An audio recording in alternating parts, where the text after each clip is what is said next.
நீ தைரியப்படுகிறது போல நான் செய்வேன். நீ தைரியமா அந்த இடத்துல காலடி எடுத்து வைக்கிறது மாதிரி ஏதாவது ஒன்று செய்வேன்.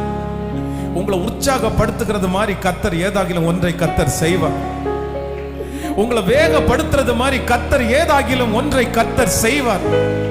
அந்த சவாலுக்கு முன்பாக நீங்க எதிர்த்து நிற்கிறது மாதிரி கர்த்தர் ஏதாகிலும் ஒன்றை கர்த்தர் செய்வார்.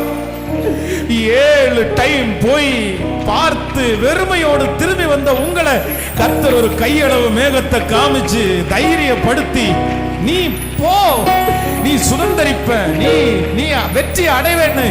ஹalleluya ஹalleluya. கர்த்தர் செய்வார், கண்டிப்பா ஆண்டவர் செய்வார், ஏதாவது ஒன்று செய்வார்.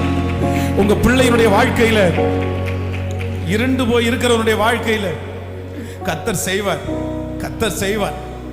உங்க பிள்ளைக்கு ஒரு எதிர்காலம் உண்டு அப்படின்றதுக்கு ஒரு கையளவு மேகத்தை கர்த்தர் காண்பிப்பார்.